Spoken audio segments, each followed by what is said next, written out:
Entonces, hermanos, vamos a comenzar con la predicación del día de hoy. Hoy vamos a ver a Marcos capítulo 4, verso 30 al 34, y obviamente es una continuación de todo lo que ya hemos estado viendo a través de estos meses. Y el título de la predicación del día de hoy es El crecimiento del reino de los cielos. Ese es el título de la predicación del día de hoy, el crecimiento del reino de los cielos, Marcos capítulo 4, verso 30 al 34. Bueno, aunque realmente si ustedes ven en sus Biblias Reina Valera, ¿saben qué parábola vamos a estar viendo? Vamos a estar viendo la parábola de la semilla de mostaza. Y quiero recordarles que les aconsejo que ustedes busquen también esta predicación que Alejandro ya predicó de la parábola de la semilla de mostaza. ¿Por qué? Porque al escuchar la predicación de mi hermano y a la predicación del día de hoy, creo que se va a complementar aún más, se va a enriquecer aún más el entendimiento que ustedes puedan llegar a tener de esta parábola. No voy a predicar exactamente lo que Alejandro predicó, pero a fin de cuentas el mensaje es el mismo, solamente dicho de diferentes palabras, explicado de diferente manera, diferentes ejemplos, pero el mensaje es el mismo. Yo quiero decirles una cosa, hermanos, iniciando esta predicación, y es que el Señor en su gran sabiduría, en su gran intelecto, Él ha decidido que muchas de las cosas que existan en este mundo comiencen con un inicio pequeño. Muchas de las cosas que tienen que iniciar en este mundo tienen que iniciar con un inicio pequeño. Ustedes saben, ¿no? Cuando el óvulo se junta con el espermatozoide, pues simplemente va creciendo el pequeño ser dentro del vientre de la madre hasta que pasan los 9 meses y de dos células, o bueno, creo que sí, de dos células que se juntaron, nace un ser y conforme va pasando el tiempo sale del vientre de la madre y va creciendo hasta llegar a una etapa de niñez, una etapa adulta y una etapa de viejito y después fallece. Bueno, Dios ha dispuesto que en este mundo todos tengamos diferentes etapas, o también en la vida de nosotros, nuestro crecimiento espiritual también se ve reflejado de esta manera. Iniciamos en los caminos del Señor sin saber nada, y con el paso del tiempo lo que se espera es que conozcamos cada vez más al Señor y que nos vayamos desarrollando y que vayamos teniendo fruto en abundancia, como lo hemos visto en las parábolas anteriores, como lo vimos en la parábola anterior. O bien, ministerios alrededor del mundo. Se me viene a la mente Hudson Taylor, el gran evangelista de China. Solamente inició queriendo tener un deseo de evangelizar a los chinos, a tal grado que lo dejó todo para ir a China, evangelizar y hacer una organización tan grande que tenía muchísimos integrantes. O William Carey, que a lo mejor él inició queriendo ser un misionero, llegó a las Indias, por muchos años nadie le hizo caso, pero se dedicó a trabajar, se dedicó a evangelizar, pasaron los años, nadie más le hacía caso, trabajó, evangelizó sin dejar a un lado sus responsabilidades, y de ese sentimiento pequeño que William Carey tuvo junto con su esposa y con sus hijos, de repente empezó a sembrar en los corazones el anhelo de Cristo y creció una gran obra misionera en India. Quizá William Carey jamás tuvo el reconocimiento hoy en día que tuvo que haber tenido. Quizá William Carey en su momento, pues los primeros años, como unos 10 años pasaron, su iglesia nunca creció, nunca pasó de a lo mejor 15 hombres, pero con el tiempo sus esfuerzos dieron frutos. Y así es lo que el Señor quiere, que muchas cosas grandes empiecen con un inicio pequeño. ¿Y qué es lo que vamos a ver el día de hoy?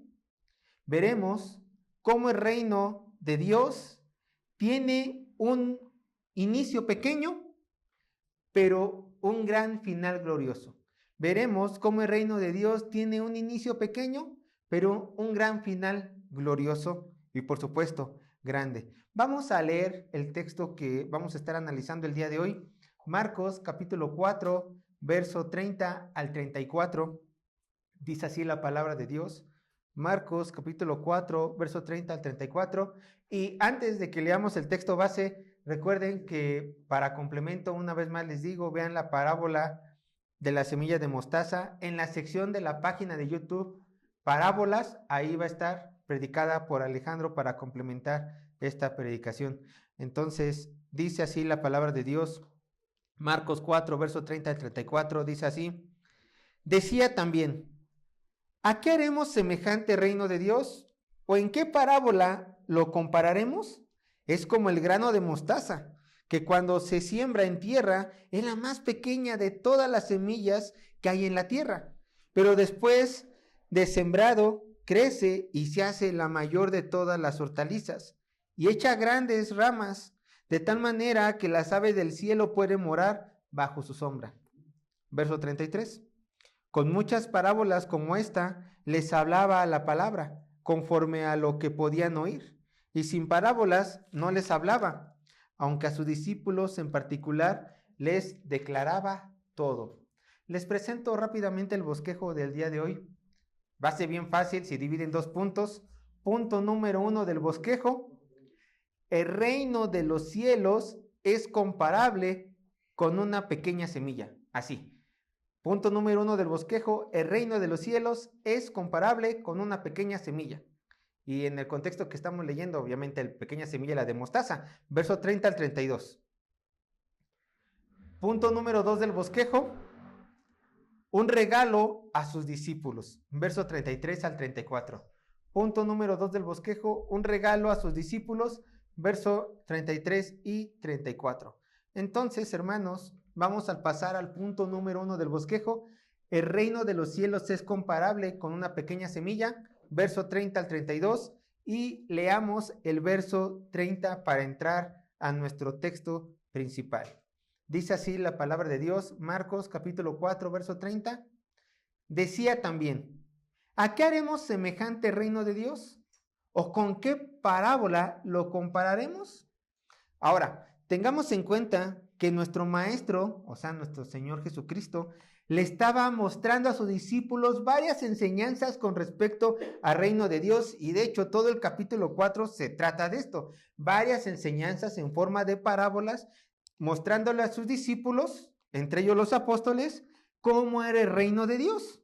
Pues ese es el tema principal de las parábolas, mostrar de una manera ilustrativa el reino de Dios.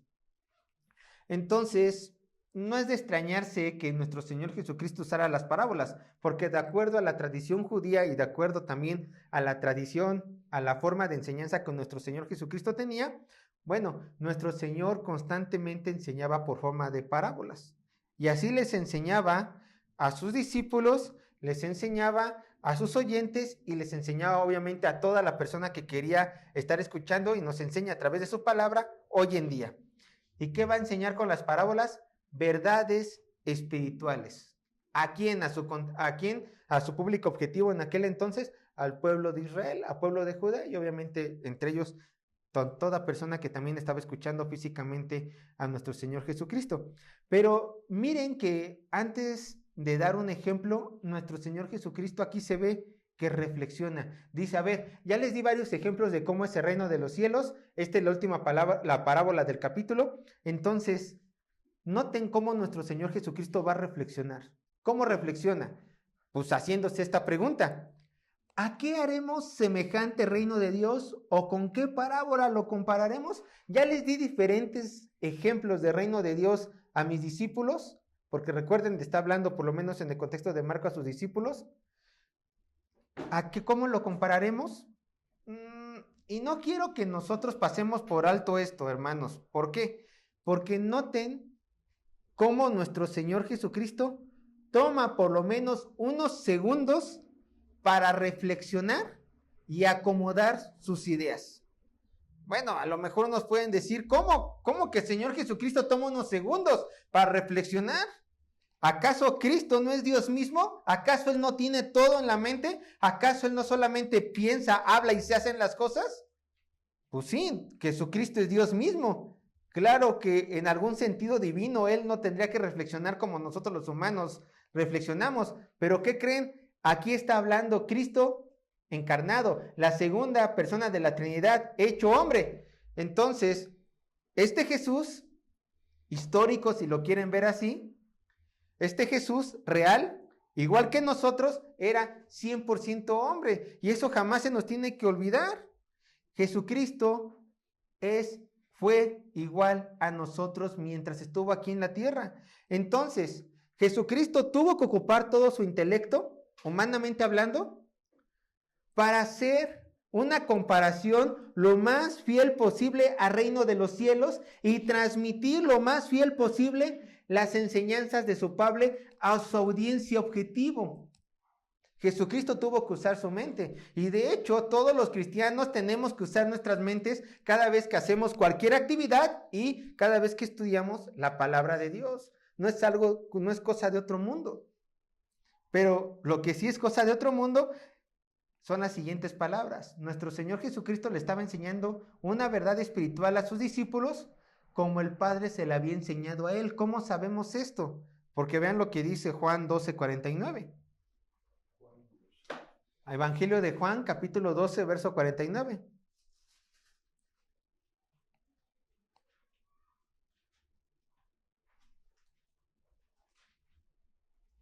Vean lo que dice Juan 12:49. Dice así la palabra de Dios. Juan, capítulo 12, verso 49. Dice así la palabra de Dios. Porque yo no he hablado por mi propia cuenta, dice el Señor. El Padre que me envió, Él me dio mandamiento de lo que he de decir y de lo que he de hablar. Jesucristo tiene mandamiento del Padre, directamente del Padre, para que Jesucristo diga específicamente lo que el Padre quiere que diga. Pero para esto, nuestro Señor Jesucristo, como ya lo vimos, tuvo que esforzarse en transmitir este mensaje de tal manera que todo el mundo pudiera entenderlo. Perdónenme, pero no es muy fácil agarrar las cosas celestiales, verlas, entenderlas y transmitirlas a un nivel humano. No es fácil. Se necesita toda la fuerza de nuestro entendimiento para poder transmitirlas. Y ahora más Jesucristo. Porque este mensaje, si bien ya estaba, pues de cierta manera revelado en el Antiguo Testamento, ahora lo estaba mostrando de una manera más gloriosa, más esplendorosa. De hecho, eso también les pasa a ustedes, hermanos. Cada vez que ustedes evangelizan y les dicen a las personas que crean en Cristo Jesús, porque en Él hay salvación, y tienen que explicarles todo lo que Cristo hizo en la cruz, tienen que esforzarse ustedes para que esta verdad divina la puedan explicar de tal manera que todas personas la puedan entender. Ya creer es cosa de ellos, pero por lo menos entender intelectualmente. Esa es la responsabilidad. Pero bueno, ¿cuál es la gran verdad que nuestro Señor Jesucristo tuvo que esforzarse para que sus discípulos la entendieran? Y por supuesto, se esforzó por medio de una parábola. Es esta, hermanos, es esta verdad, el crecimiento del reino de Dios en la tierra. Esta gran verdad que nuestro Señor Jesucristo les quería mostrar a sus discípulos es el crecimiento del reino de Dios en la tierra. Y si algo crece, hermanos, entonces, como lo vimos en la introducción, tiene un inicio. Si algo crece, tiene un inicio. Y vamos a ver el inicio de esta parábola. Nuestro Señor reflexiona, verso 30. Dice, ¿cómo es semejante reino de Dios? Ya sé. Y da esta parábola. No es que no lo supiera, sino es de que esta es la manera correcta, precisa, en la cual todos la van a entender. Verso 31. Marcos capítulo 4, verso 31. Dice, es como el grano de mostaza que cuando se siembra en tierra, es la más pequeña de todas las semillas que hay en la tierra. Así inicia. Contemplen la comparación, hermanos, que nuestro Señor hizo del reino de los cielos. Escogiendo una semilla de mostaza como aquella ilustración que mejor va a personificar su idea. Ahí está. Ahora, ¿qué es una semilla de mostaza? Dirán, bueno, ¿qué es eso? ¿Qué es la mostaza? De acuerdo, esto lo encontré en internet, pero vean mi fuente. La que no digan, lo sacaste de Wikipedia. No. Vean mi fuente. De acuerdo a la monografía de la mostaza encontrada en la página del Gobierno de México, dice lo siguiente, cito: la mostaza es una planta de la cual se obtiene semillas para preparar el popular condimento del mismo nombre, o sea, la cosa amarilla, ¿no? La mostaza. Generalmente se mezcla con otras especies, vino o vinagre. Las hojas frescas pueden utilizarse para aderezar ensaladas. Con las semillas también se hacen aceites y condimentos. La mostaza se acompaña con la carne, pescado, verduras, ensaladas y salsas. En ocasiones la planta se puede utilizar como forraje. Bueno, de acuerdo a la monografía, esto es la mostaza, lo que va a salir de la semilla de mostaza. De hecho, es un arbusto verde y aquí, como lo dice la monografía, de repente cuando da sus hojitas, tiene unas hojitas amarillas, un tanto, no muy grandes, pero tiene un color un tanto especial, un amarillo un tanto, pues, mostaza un poco más intenso. Ajá, pero hermanos, antes de hablar del fruto, el texto nos está hablando de la semilla. Antes de hablar del árbol, el texto nos está hablando de la semilla. ¿Y qué creen? La semilla de mostaza es una semillita muy chiquita, redondita, pero tiene un tamaño de alrededor de entre 1 a 2 milímetros, porque hay muchas especies de mostaza. Entonces, una semilla muy chiquitita, que si ustedes la ven, realmente dirían, efectivamente, nuestro Señor Jesucristo tenía razón, porque tiene un tamaño de 1 a 2 milímetros de diámetro.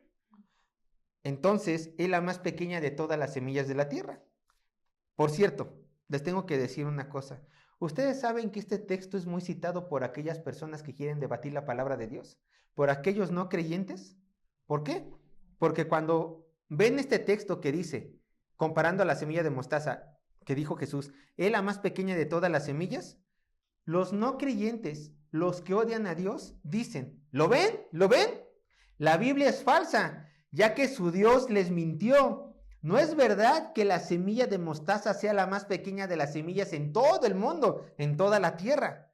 Y como su Señor lo confirmó, entonces hay mentiras en este hombre. Y pues no lo pueden llamar perfecto porque ya les mintió. La semilla de mostaza no es la más pequeña de la tierra. Y también su libro tiene mentiras y por lo tanto no es un libro sagrado y ustedes creen una gran falsedad. Bueno, efectivamente, las palabras de nuestro Señor Jesucristo sí fueron estas. Es la semilla más pequeña de todas las semillas. Sí fueron esas, sí lo dijo así nuestro Señor Jesucristo. Pero antes de aventurarnos o que alguien se aventure a usarla como un arma en contra de la Biblia y refutar nuestra fe, tenemos que entender, hermanos, que estas palabras fueron dichas en un contexto específico, a una cultura específica, a unos hombres específicos en un momento específico. Y una vez analizando todo esto, nosotros podemos llegar a la conclusión correcta de por qué Jesucristo dijo estas palabras, que no las dijo simplemente al aire. Ustedes saben, hermanos, que hay semillas más pequeñas que la semilla de mostaza. Hay semillas, hermanos, que llegan a medir 0.3 milímetros. ¿Y la semilla de mostaza cuánto dijimos que mide? De 1 a 2 milímetros. ¿Y esta sí mide 0.3? Efectivamente, es mucho más pequeñita. De hecho, si ustedes ven en internet, hay una semilla llamada tef, la semilla del tef. Si la ven, parece una basurita chiquitita, chiquitita. Y es una semilla. O sea, más pequeña que la semilla de mostaza, que es redondita y todavía se alcanza a ver si te la pones aquí en el dedo. Pero entonces, si hay semillas más pequeñas que la semilla de mostaza, ¿por qué Jesús afirmó que la semilla de mostaza es la más pequeña? ¿Por qué lo afirmó? Bueno, realmente hay una explicación. Ustedes recuerden esto. Jesús le estaba hablando a hombres judíos que vivían en la actual región de Palestina y que también viene por la parte de Judea, ¿no? Actualmente. Entonces, Jesucristo, en lugar de hablarles de una semilla que ellos nunca iban a ver en su vida, mejor los ilustra con una semilla que ellos ya conocían, que ellos mismos sembraban, que era la semilla de mostaza. Entonces, nuestro Señor Jesucristo, a decir que la semilla de mostaza era la semilla más pequeña de toda la tierra, no se está refiriendo que era la más pequeña de todo el mundo, sino que se está refiriendo a la más pequeña que ellos en su cultura conocían. Porque en su momento, para cuando Jesucristo estaba diciendo estas palabras, los judíos no conocían y no usaban otra semilla más pequeña más que la semilla de mostaza. Entonces, a eso se está refiriendo. Es la más pequeña que su audiencia conocía. Es la más pequeña que ellos usaban. Es la más pequeña que la tierra de Palestina estaba familiarizada.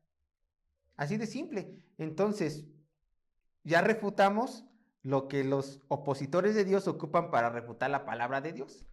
Ellos lo están viendo de una manera contextualizándola al presente, cuando se tiene que ver de acuerdo al contexto y a la cultura al cual se escribió este evangelio, y en la cual nuestro Señor Jesucristo dio estas palabras. Entonces, regresando a la parábola, hermanos, y dejando en claro este punto, nuestro Cristo compara el reino de Dios con la semilla más pequeña, escuchen, una vez más lo repito, de su región, lo cual, si nos ponemos a pensar, sorprende muchísimo, ya que si tú quieres que tu idea sea escuchada, no inicias comparándola con algo muy pequeño. Al contrario, tú quieres maravillar a tu audiencia, tú quieres que la audiencia te ponga atención, tú quieres hablar de cosas grandes, especialmente porque ¿qué era lo que quería hacer nuestro Señor Jesucristo? ¿De qué les quería hablar? Del reino de Dios. Y si el reino de Dios es tan magnífico, ¿por qué empiezas comparándolo con algo tan insignificante, con algo tan pequeño, que todos conocían? Ay, Cristo, ¿vas hablando del reino de Dios? Claro. Ah, pues el reino de Dios es grande, sublime, calles de oro, edificios de oro, la presencia de Dios, ¿sí? Y es como la semilla de mostaza. ¿Cómo? ¿Cómo? ¿Chiquito? Sí, chiquito. O sea, no es algo que impacte.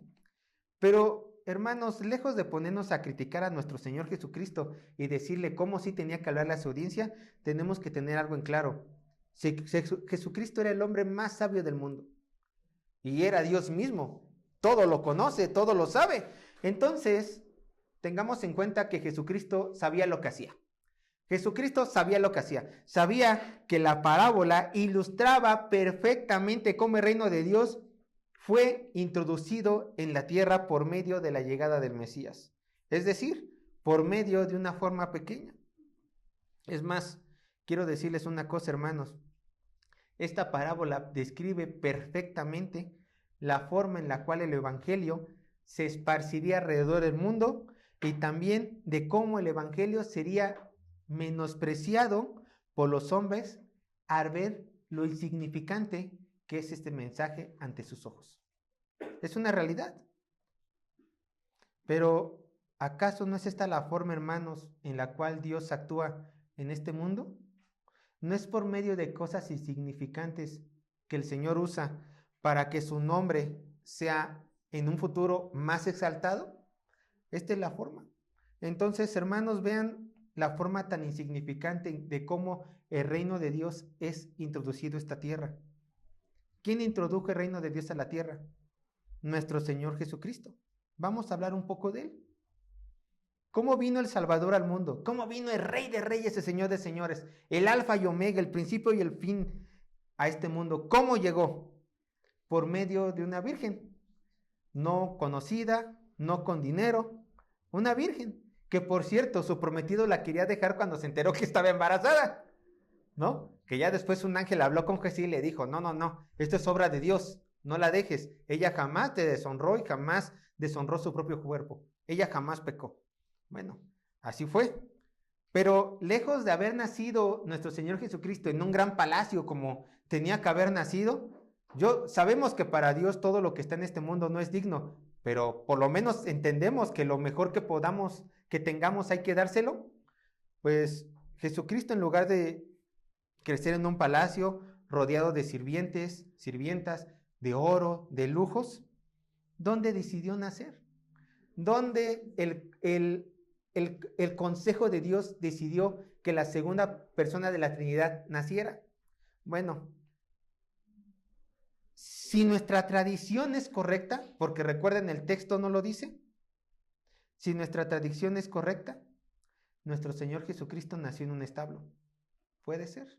Vean lo que dice Lucas capítulo 2, verso 4 al 7. Lucas capítulo 2, verso 4 al 7.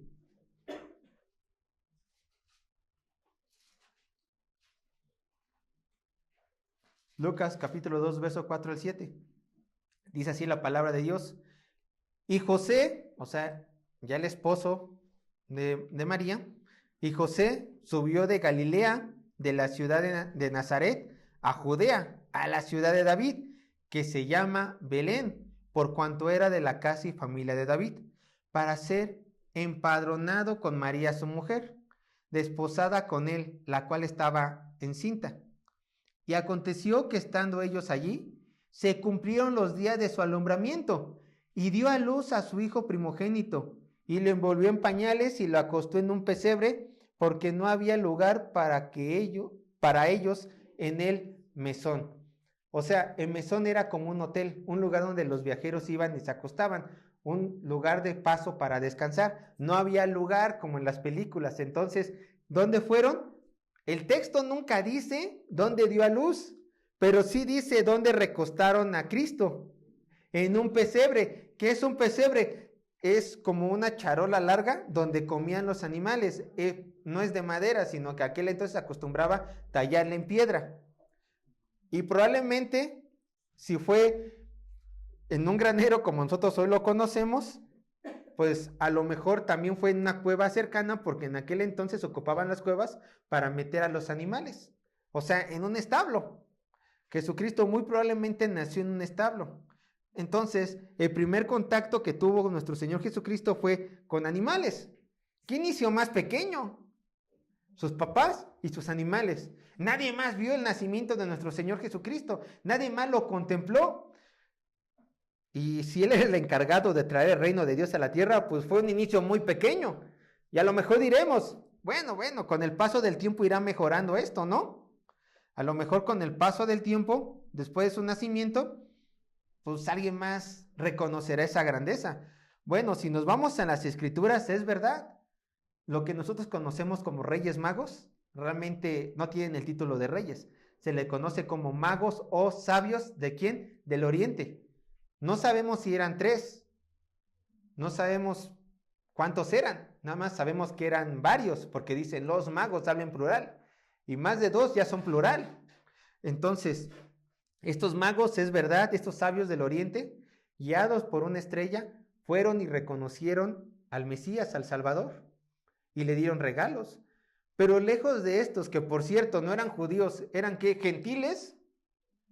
Lejos de estos, ¿quiénes fueron las primeras personas que se acercaron después de que Cristo nació?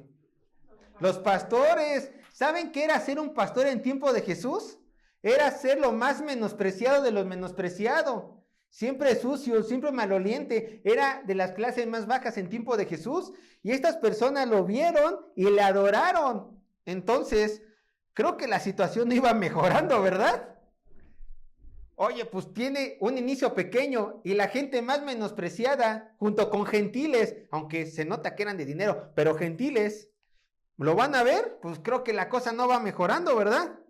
A lo mejor, quizás, su familia lo reconozca con el tiempo.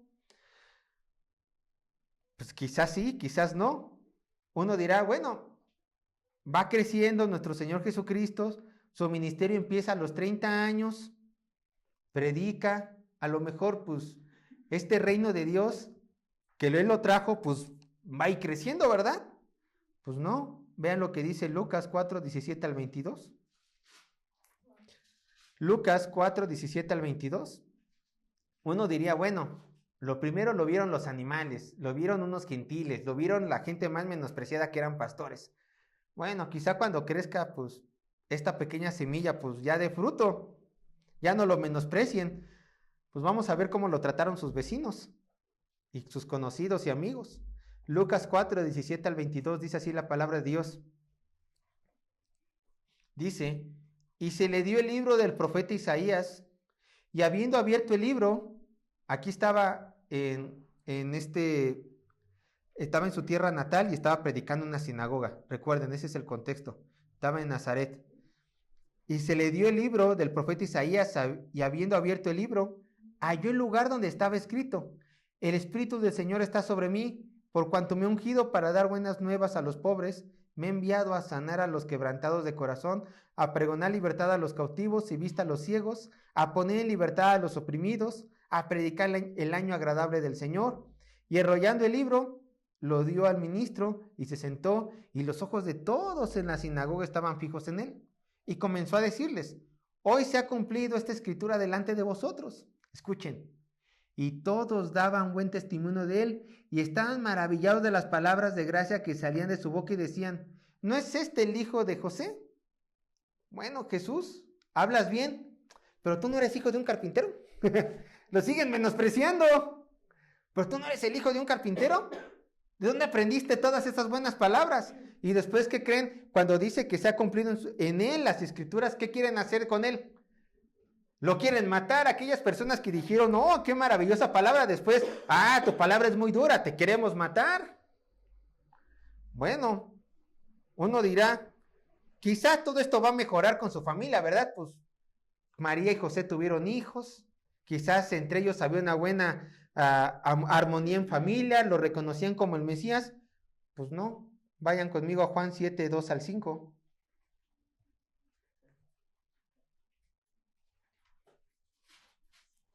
Juan capítulo 7, versos 2 al 5.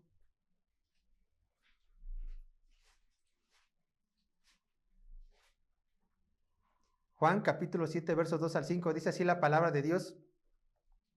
Estaba cerca la fiesta de los judíos, la de los tabernáculos, y le dijeron sus, ¿qué? Hermanos, los de sangre, sal de aquí y vete a Judea, para que también tus discípulos vean las obras que haces. Porque ninguno que procura darse a conocer hace algo en secreto. Si estas cosas haces, manifiéstate al mundo, porque ni aun sus hermanos creían en él. O sea, le estaban diciendo, sí, ve Jesús. Pero sus hermanos estaban burlando de él, lo estaban diciendo de forma sarcástica. Pues tú dices que eres el Mesías, pues órale, ve, conquista el mundo, salve a Israel. Se estaban burlando de él, dice el texto. Dirían los católicos, pero María, la madre de Jesús, jamás lo traicionaría. Bueno, lo vimos en Marcos, ¿se acuerdan, no? Que estaban en Capernaum. Nuestro Jesucristo estaba predicando en una casa, probablemente la casa de Pedro. La gente se juntó y ahí vemos a María junto con sus hermanos queriendo ir por Jesús. ¿Por qué iban por Jesús? Porque a sus ojos de ellos Jesús estaba diciendo locuras. Lo querían sacar para regresar con ellos a Nazaret, para que se callara, porque de acuerdo a ellos los estaba avergonzando. Pero María, miren, el texto no dice que María hizo algo. Por lo menos sus hermanos pues no le creían. Lo vemos aquí en Juan. El texto no dice si María hizo algo, pero no creen que María pudo haber dicho, hijos, yo no los acompaño si van a hacer algo en contra de Dios, porque ella sabía que era Cristo mismo. Hijos, si van a hacer en contra de nuestro Señor algo, vayan ustedes, mátense solos. Pero ahí tenemos a María calladita yendo con ellos. Perdóneme, pero el que cae otorga. Y ella los acompañó además. Entonces María también pecó al querer oponerse al ministerio de Cristo con su silencio. Y así muchas veces mamás mexicanas, calladitas. Y los hijos diciendo ellas calladitas. Bueno, no digo que se rebelen mamás, claro que no, sino que recuerden el que calla otorga. Si algo está en contra de la palabra de Dios, hablen y defiendan la palabra de Dios. No se queden calladas. Y no avalen el pecado de sus hijos o de sus hijas. También va para los padres. Entonces, ¿qué hay de la élite religiosa, hermanos? Bueno, ya vimos que el inicio de la semilla fue pequeño, el inicio del reino de Dios es pequeño, lo recibieron animales, gentiles, inconversos, la gente que de su misma comunidad no lo quería, sus familiares lo pensaban que estaba loco, y uno dirá, bueno, está bien. Jesucristo hablaba cosas grandes, cosas hermosas, cosas religiosas. Los suyos, que también hablan su mismo idioma religioso, le han de entender. Pues, ¿qué creen? Pues no. Vayan a Marcos capítulo 15, verso 29 al 32. Y aquí ya estamos en la crucifixión del Señor. Marcos 15, 29 al 32.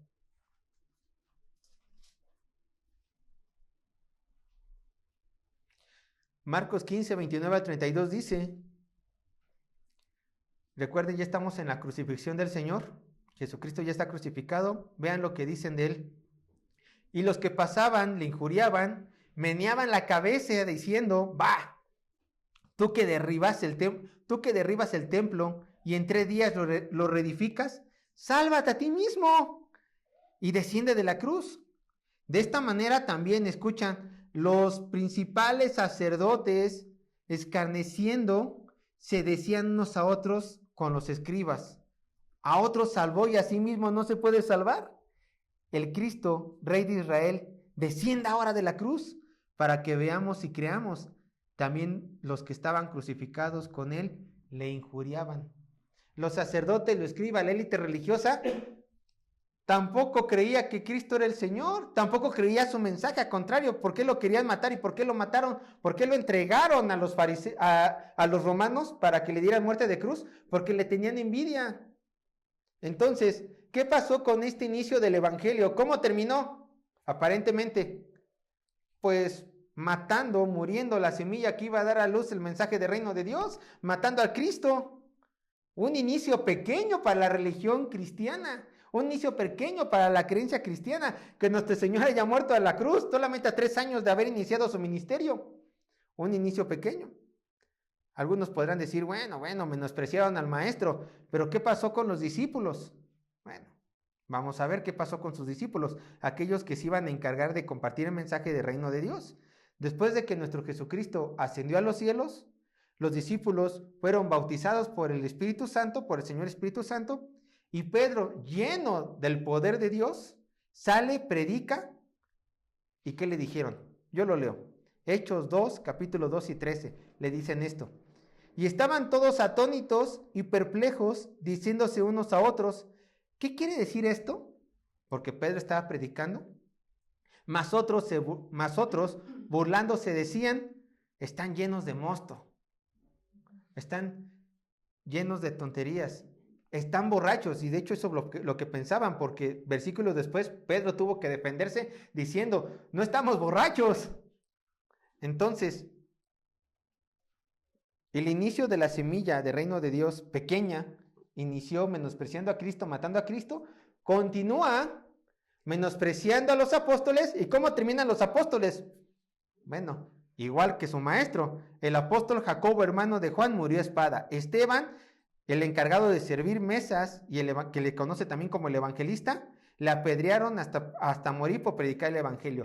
Pedro fue crucificado de cabeza. Pablo fue decapitado. Marcos, el autor del evangelio que estamos leyendo, fue atado, arrastrado a muerte por toda la ciudad. Y Juan, el amado, pues murió en una prisión de acuerdo a la tradición, pudriéndose en una prisión. Bueno, ya estaba viejito, le faltaba poco tiempo. Entonces, los primeros discípulos también fueron menospreciados, al igual que su maestro. Un final pequeño, un inicio pequeño, un final pequeño. Murieron menospreciados. Bueno, y aquí entramos nosotros, porque también somos discípulos, ¿no? A lo mejor ustedes han de empezar, Sergio, en aquel momento eran bárbaros, aquel momento mataban por matar, pero hoy el reino de Dios ya no puede ser insignificante. La gente tiene que cambiar su perspectiva de verlo. En algún sentido, sí, pero lo siguen viendo insignificante. ¿Por qué? Porque bueno, a lo mejor el mundo ya no es bárbaro, ya no matan por matar, ¿no? Por lo menos en centro de México, ¿no? En el sur es otra cosa. Pero aquí en el centro de México, ¿cómo ven el evangelio? ¿Cómo son las personas aquí? Aquí ya estamos en lo civilizado. Aquí ya estamos en lo estudiado, con los estudiosos. Aquí el reino de Dios ya no es algo despreciable. Nada más es un mito. Buenas historias, buenos consejos. Y si tú piensas que estos mitos son realidad, pues tienes un culto de locos. Ahora ya nos ven como gente como ignorante. Nos ven como gente ignorante. Si tú realmente amas a Cristo, este mundo te va a ver como una persona ignorante, no llena de piedad, no llena de virtudes. Te van a ver como la peor escoria de este mundo. Este mundo, igual que a Jesús, igual que a los discípulos que han ido detrás de nosotros, te van a ver como la peor escoria de este mundo. Ahora, yo te pregunto, ¿te duele pensar que el mundo te ve como la peor escoria de este mundo? ¿Te duele pensar que el mundo te sigue viendo como lo más menospreciable que ellos pueden ver ante tus ojos? Alguno puede decir, pues sí me duele, pero ¿qué crees? Escúchame, esto es lo que eres. Tú eres insignificante, tú eres pequeño, no tienes valor. Entonces, lo que dicen allá afuera, ¿es verdad? ¿Sí? Sergio, ¿lo dice Dios? Claro, ve, 1 Corintios 1, 26 y 27. No me creas a mí, cree lo que dice Dios. De acuerdo a la Biblia, tú eres así, eres pequeño, eres insignificante, carente de valor. Ve la escritura. Aquí, espero que no tengas psicólogo, ¿no? Pero si tienes un psicólogo, dile, me has dicho mentiras porque tú me has dicho que soy un campeón. Bueno, ¿qué dice Dios? Tu psicólogo siempre te miente, ¿eh? Cuando te dice que tú eres el campeón, te está mintiendo, tú no eres nada. 1 Corintios 1, 26 y 27. Dice, 1 Corintios capítulo 1, 26 y 27, dice así la palabra de Dios. Pues mirad, hermanos, vuestra vocación, que no sois muchos sabios según la carne, ni muchos poderosos, ni muchos nobles, sino que lo necio del mundo escogió Dios. Entonces, ¿cuál es tu lugar? Necio, eres lo necio del mundo, lo vil, lo menospreciable. Ese eres tú. Y Dios te ha escogido a ti vil y menospreciable. Y así eres. Ahí lo tienes. No eres grande en lo absoluto. Tal vez ya entendiste que no eres grande, tal vez ya entendiste que eres insignificante, pero tú puedes decir, bueno, para que el reino de Dios progrese, me voy a esforzar muchísimo para predicar fuertemente. Me voy a esforzar muchísimo para hablar como los grandes sabios, para ser alguien. Bueno, ¿te quieres rozar con ese tipo de gente? A lo mejor tú dirás, si voy con lo más intelectual y me comporto como los más intelectuales, a lo mejor cambie la forma de cómo vean el evangelio. ¿Quién creen que ya lo intentó? Pablo ya intentó hacer esto. Y Pablo, bueno, a pesar de que igual que nosotros era vil y menospreciado, Pablo era un genio. Y hubo una ocasión donde Pablo, por anhelo de predicar el evangelio de Dios, por anhelo de esparcir el reino de Dios, hacer crecer el reino de Dios, llegó a la ciudad de los mayores pensadores del mundo, de su época, Atenas. Y habló con gente preparada igual que él. ¿Y qué creen? Pablo les habló en su idioma. Les habló dándoles ejemplos. Les habló como ellos querían que les hablaran. ¿Y qué pasó? Vean. Hechos 17, verso 18 al 21. Hechos, capítulo 17, verso 18 al 21. Hechos, capítulo 17, verso 18 al 21. Dice así la palabra de Dios. Hechos 17, verso 18 al 21. Dice así la palabra de Dios. Y algunos filósofos de los epicúreos y de los estoicos disputaban con él, con Pablo, estando en Atenas.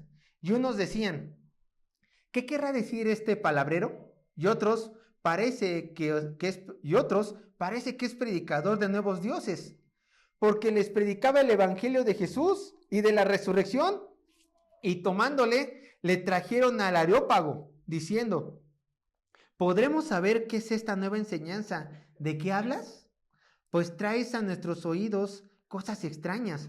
Queremos pues saber qué quiere decir esto. Escucha verso 21, porque todos los atenienses y los extranjeros residentes allí en ninguna otra cosa se interesaban, sino en decir o en oír algo nuevo. Tenemos curiosidad por tu palabra y hablas bonito, Pablo. Queremos saber qué es lo que tienes para nosotros. Pablo les habla en su idioma. Pablo les empieza a dar ejemplos de alto nivel, citando a sus propios eruditos. ¿Y qué creen? En esta ocasión, dicen los estudiosos que Pablo no terminó su mensaje. Lo interrumpieron a Pablo. ¿Y qué pasa? Verso 32 al 34. Interrumpieron a Pablo, escuchen, verso 32 al 34. Dice así la palabra de Dios. Pero cuando oyeron lo de la resurrección de los muertos, unos se burlaban y otros decían, ya te oiremos acerca de esto otra vez. Y así Pablo salió de en medio de ellos, mas algunos creyeron justamente con él, entre los cuales estaba Dionisio el Areopagista, una mujer llamada Damaris y otros con ellos. Cuando Pablo llegó al tema de la resurrección, la gente lo interrumpió y se fue.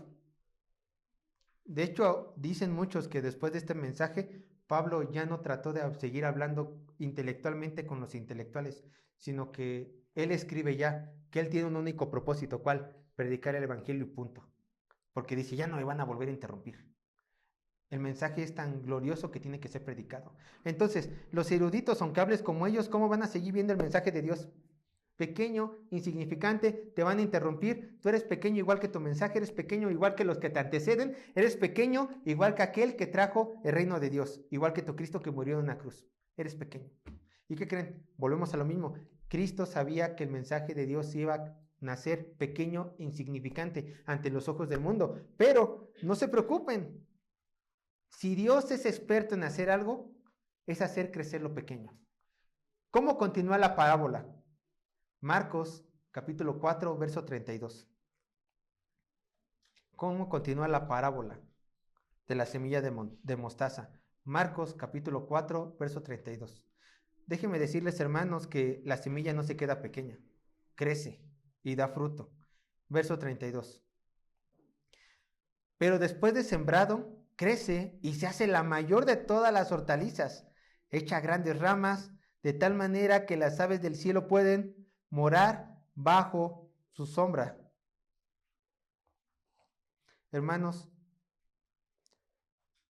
los incrédulos jamás van a ver el fin de lo pequeño que es la semilla del mensaje de Dios. Dios no solamente regó la semilla del crecimiento del reino de Dios en la tierra para que se quedara como semilla. Él echó para que creciera y se hiciera grande, que todo el mundo la viera. De hecho, volvamos al ejemplo de la semilla de mostaza.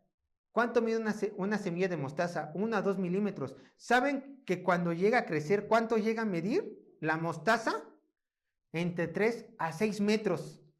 ¿Cómo algo tan pequeño puede dar pie, genéticamente hablando, a algo tan grande que puede albergar a unos pajaritos, que da fruto y aún puede dar sombra a un ser humano?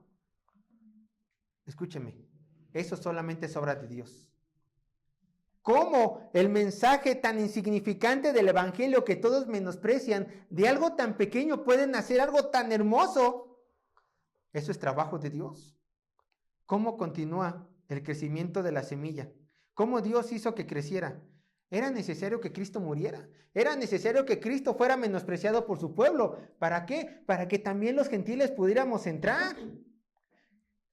Entonces, Jesucristo, una vez muerto, aparentemente ante sus enemigos muerto, el reino de Dios, porque Él lo vino a abrir. 3 días después, nuestro Señor Jesucristo resucitó, se volvió cabeza de la iglesia, volvió a retomar el lugar que le pertenecía, estar a la diestra de Dios Padre, y así a todos nosotros nos da potestad ¿de qué? De no solamente esparcir su evangelio, sino ser coherederos con Él, hijos suyos, su amada iglesia. Entonces, esta bendita semilla, aunque creció insignificante, con la resurrección de nuestro Señor Jesucristo, empezó a crecer y ahora sí empezó a darle sombra a todos los que estamos en este reino y a todos nosotros que nos arrodillamos ante el gran Hijo glorioso, ante Jesucristo. ¿Qué pasó con los primeros discípulos? Es cierto que murieron, como ya lo vimos. Todos los primeros discípulos murieron. ¿Pero qué hicieron antes de morir, hermanos? Esparcieron el reino de Dios. Esparcieron el reino de Dios por toda Asia, por África y por Europa. Ellos cumplieron su gran misión. El reino de Dios no se quedó pequeño. Y así vemos cómo la iglesia va creciendo, va creciendo, va creciendo. Bueno, ¿y qué hay de nosotros? ¿Qué hay de nosotros? Como ahora los sucesores de estos discípulos de Cristo. Bueno, hermanos, lo repito, que nunca se nos olvide que nosotros somos pequeños, insignificantes. Pero ¿qué creen? Al mismo tiempo nunca se nos tiene que olvidar que somos escogidos por Dios, llamados para que igual que estos antiguos discípulos, esparzamos el reino de Dios a todas las naciones, llegar a los rincones que ellos no pudieron llegar, porque esta es nuestra responsabilidad. Miren, nos vamos a regresar a 1 Corintios 1, 26 al 31, para que continuamos leyendo qué es lo que Dios espera de nosotros y cómo Dios nos ve. 1 Corintios 1, 26 al 31, que sí, que no nos quita el hecho de que somos viles y menospreciados, pero con una gran tarea y con una gran honra, porque ahora sí hemos sido comprados a precio de la sangre de Cristo. Recuerden esto, la sangre de Cristo no es que tenga poder y que ustedes cada vez que les pase algo malo en la vida o cada vez que se espanten porque su casa ya está viejita como esta y que de una manera cruja ustedes digan, ay, la sangre de Cristo tiene poder, la sangre de Cristo tiene poder. No, la sangre de Cristo te compró, pero no es de que hoy tenga poder porque el poder ya lo ejerció en ti al hacerte santo, amado, pero no es de que invoques la sangre de Cristo por si te cruzaste con un guajolote en la noche de tu vecino y pienses que es una bruja. Ay, no. Y que le digas al pobre guajolote, la sangre de Cristo tiene poder. No sirve para eso. Entonces vean lo que dice 1 Corintios 1, 26 al 31. Dice, pues mirad, hermanos, vuestra vocación, que no sois muchos sabios según la carne, ni muchos poderosos, ni muchos nobles, sino que lo necio del mundo escogió Dios. Escucha, ¿para qué te escogió necio? ¿Para qué te escogió a ti vil y menospreciado? Para avergonzar a los sabios y a lo débil del mundo, para avergonzar a los sabios y lo débil del mundo escogió Dios, para avergonzar a lo fuerte, y lo vil del mundo y lo menospreciado escogió Dios, y lo que no es, para deshacer lo que es, a fin de que nadie se jacte de su presencia, mas por él estáis vosotros en Cristo Jesús, el cual nos ha sido hecho por Dios sabiduría, justificación, santificación y redención, para que, como está escrito, el que se gloría, gloríese en el Señor. Hermanos, tienen que tomar en cuenta esto. El reino de Dios, como lo vimos anteriormente en la parábola anterior de la semana pasada, el reino de Dios sigue creciendo en ti. Y a pesar de que sí, el reino de Dios fue sembrado como una pequeña semilla en ti, va creciendo porque tú vas dando fruto. Y si tú no te consideras la mejor tierra del mundo para dar fruto a este mensaje glorioso del evangelio, ¿qué crees? Dios va a hacer de ti una buena tierra, sí o sí. Solamente tienes que dejarte guiar por este Dios todopoderoso. Y ese, hermanos, es el fin, que tú nunca tienes que quitar tu vista del reino de los cielos. Cristo lo vino a establecer. Un inicio pequeño, menospreciada la semilla, claro, pero en un futuro, hermanos, cuando la plenitud de Dios ya esté entre nosotros, cuando se haya cumplido el tiempo exacto, vamos a poder ver que esa semilla ya dio un buen fruto, tanto en este mundo como en nosotros.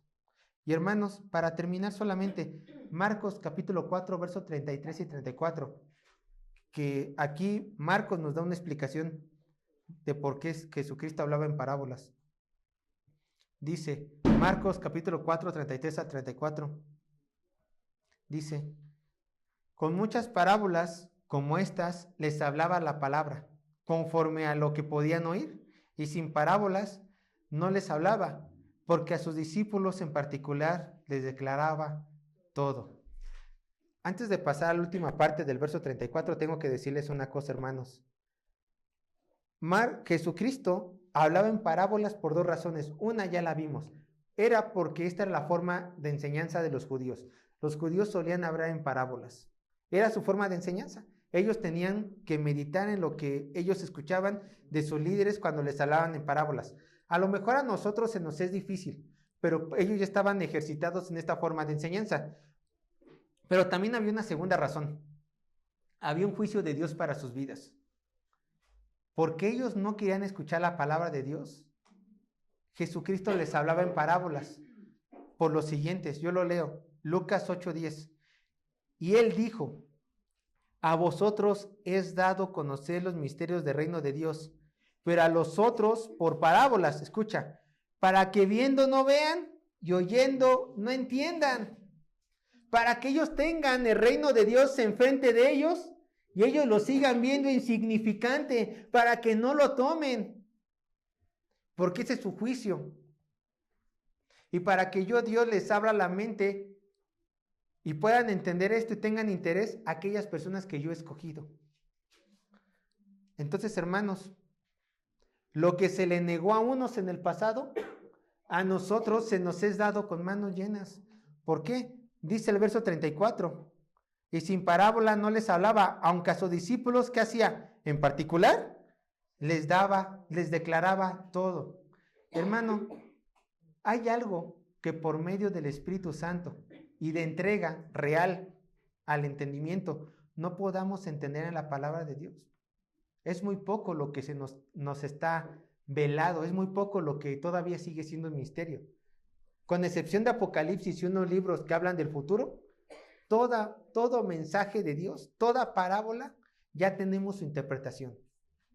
Entonces nosotros ya no podemos estar como los judíos, a oscuras. Para nosotros el reino de Dios es glorioso. Para nosotros las enseñanzas de la parábola las podemos ver claramente. Solamente tenemos que recordar esto. De lo vil y menospreciado tenemos que crecer. El mensaje siempre ante los ojos del mundo va a ser vil y menospreciado, pero que no nos importe lo que piensa el mundo, sino colocando nuestros ojos en Cristo Jesús, vamos, como dice Pablo, corriendo a la meta para alcanzar nuestro mayor galardón, que es Dios mismo. Así terminamos, hermanos, la predicación del día de hoy. Dios les bendiga.